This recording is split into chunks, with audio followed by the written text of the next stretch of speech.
રાજ્યમાં હવામાન વિભાગે કમોસમી વરસાદની આગાહી કરી છે।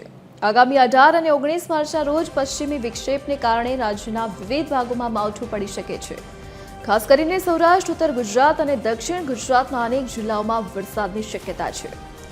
કમોસમી વરસાદને પગલે રાજ્યમાં ગરમીથી આંશિક રાહત મળશે અને મહત્તમ તાપમાન 35 થી 37 ડિગ્રી રહેવાની સંભાવના છે। જો કે આ વરસાદને લીધે ખેડૂતોમાં ચિંતાનો માહોલ જોવા મળી રહ્યો છે।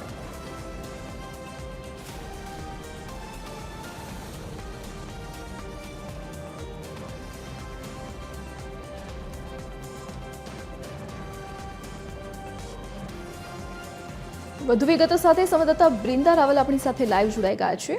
જે બ્રિંદા, ગરમીની હાલ શું સ્થિતિ જોવા મળી રહી છે અને હવામાન વિભાગે કયા કયા જિલ્લા માટે વરસાદની આગાહી કરી છે?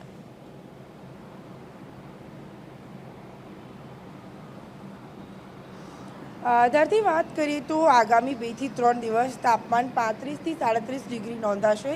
હવામાન વિભાગે આગાહી કરી છે કે આગામી 18 અને 19 માર્ચે વરસાદ એટલે કે માવઠાની આગાહી કરી છે, જેની અંદર ભાવનગર, સુરેન્દ્રનગર, કચ્છ, દ્વારકા, દીવ સાથે જ જો વાત કરીએ રાજકોટ, સુરત અને અમદાવાદ અને ગાંધીનગર આ વિસ્તારોની અંદર વરસાદની આગાહી કરવામાં આવી છે। સુરેન્દ્રનગર, પોરબંદર, જૂનાગઢ અને જામનગર આ તમામ જે જિલ્લાઓ છે તેની અંદર વરસાદની આગાહી કરવામાં આવી છે।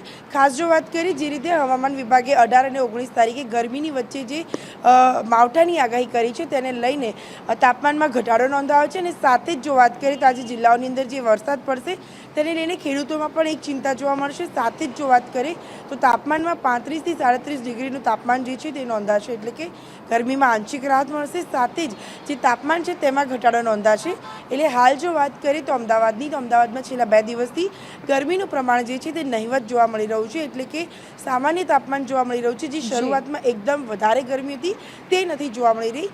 એટલે કે આવતા અઠવાડિયે એટલે કે 2 દિવસમાં જે વરસાદની આગાહી છે તેને લઈને આ તમામ જે જિલ્લાઓમાં છે વરસાદની આગાહી કરવામાં આવી છે। જી ધરતી। જે બ્રિંદા, વિગત સાથે જોડાવા બદલ આપનો આભાર। તો આગામી સમયમાં કમોસમી વરસાદ પડવાની શક્યતા હવામાન વિભાગે વ્યક્ત કરી છે, જેના કારણે ગરમીમાંથી આંશિક રાહત મળશે।